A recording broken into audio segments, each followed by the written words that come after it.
Hey guys, welcome to the new video. Do I sound excited? I am. You see this? This is a recording, only 12 minutes, not terrible, of a tier list. Oh my goodness. Guess what's wrong with the recording? It didn't pick up my goddamn microphone. Okay, well, welcome to the video. Let's just make sure it's picking up my microphone. Okay. I'm gonna make this really quick. This was gonna be a 12-minute long video, but now I'm kind of annoyed. Gotta record it all again. So, FNAF tier list. Welcome. How you doing? We're just gonna jump straight in. FNAF 1 was A tier. It's got some lore. It's got that one thing.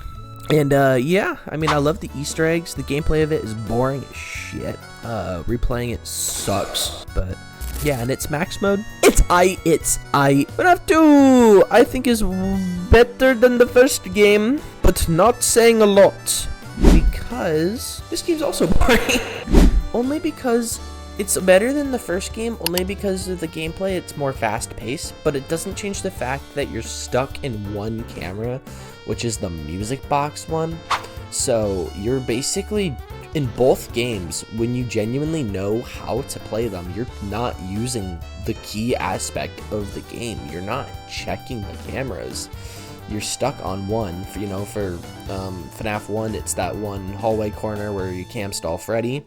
And then FNAF 2, it's the music box. And then it's just faster paced, boring gameplay. Plus the nights are really long. FNAF 3, my hot take, it's better than the first two. Hey, whoa. Don't listen to the audience, bro. Don't listen to the audience. You're perfect. Okay, don't listen to me. You're not perfect. But, alright, FNAF 3, I love a lot because it has strategy. You have to know when to reboot a system. You have to know how to lure Springtrap. You have to know what vent to block. You have to know if he listened to your audio lore or not.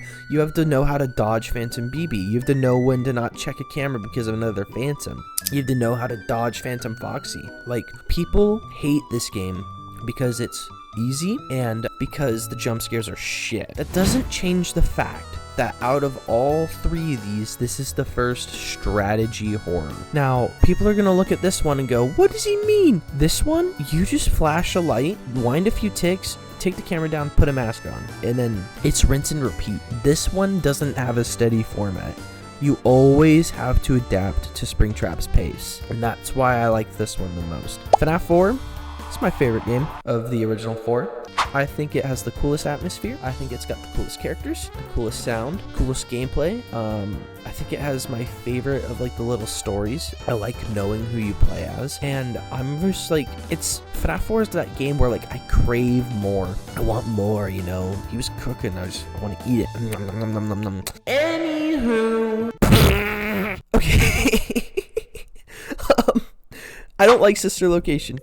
I replayed it all on stream, and it was hell for me. I think the nights are either really good or really bad, and most of them are just really bad. I hate night 4. I think night 1's boring. Night 2 is okay. Night 3, what's night 3? What do you do in night 3?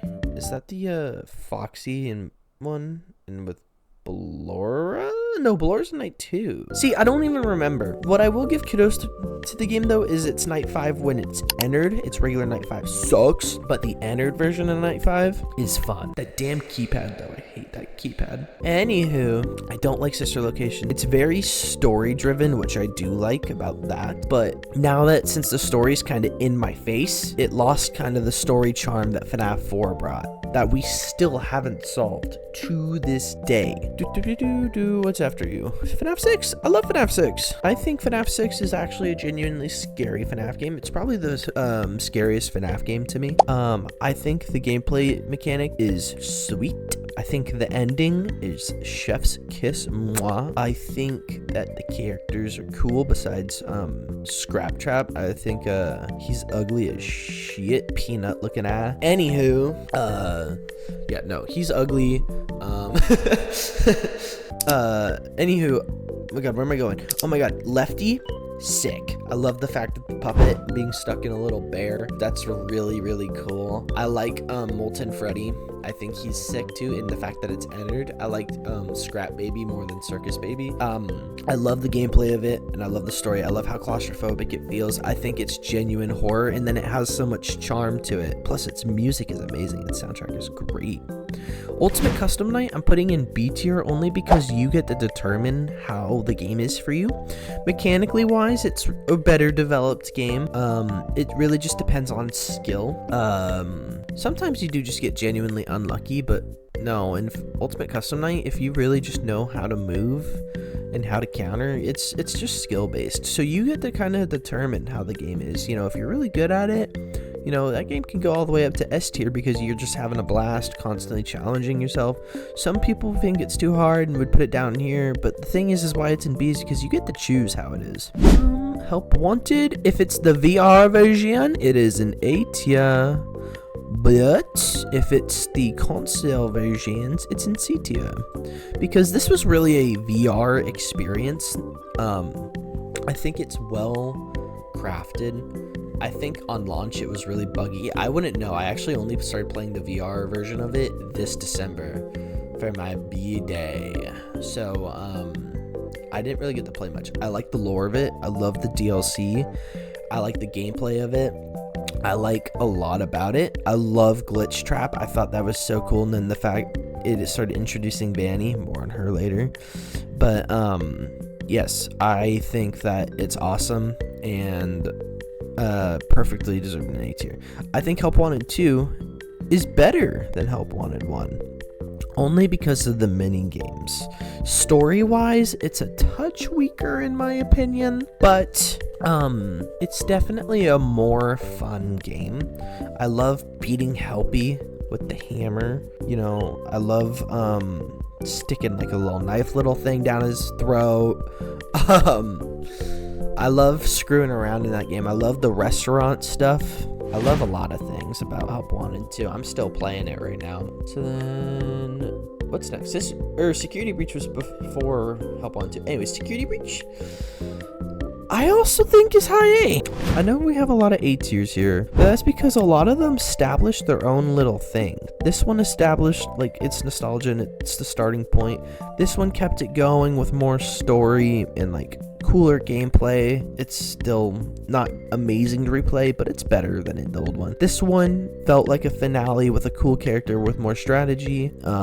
So like a lot of these games are good and they deserve to be A, so I'm sorry if I'm boring. Security Breach, I think outside of the bugs and stuff, is still a very flawed game, but that's what makes me love it. I love how kind of bad it is. I think it's very replayable because there's so much stuff you can do. I think that it has my second, maybe even first favorite FNAF character in Glamrock Freddy.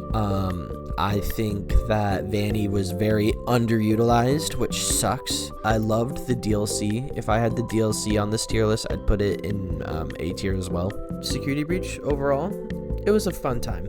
You know, it came out when I was a freshman and now I'm graduating. Oh, FNAF World, I skipped it. I never played FNAF World. If you guys want me to play all FNAF World, let me know. AR, boring. I only played it once. I spent money on that Toy Freddy skin. It was weird. Into the Pit, I must admit, probably my favorite FNAF game. I haven't replayed Into the Pit since because I was like, man, what an experience. I was like, oh my god. I was like, stop saying I was really impressed with the art, the gameplay. I thought, oh, it's typical hide and seek, but then they added some twists to it that I liked. I also really liked Spring Bonnie. I liked the story. I liked the pace. I liked how the game worked, and I just think it was a perfect 10-year anniversary game. I'm actually gonna replay the Nightmare mode for the I'm gonna play the Nightmare mode for the first time for an upcoming video. Oh my god! So yeah, this is my short and quick, simple tier list. I hope you guys enjoyed it. I hope y'all don't flame me in the comments, but if you do, all good. Thank you guys so much for watching Peak YouTube here on YouTube. And I'm running out of things to say. So yeah, you guys make sure to leave a like and subscribe. We're cooking up another video for you guys soon. You guys have a good rest of your night.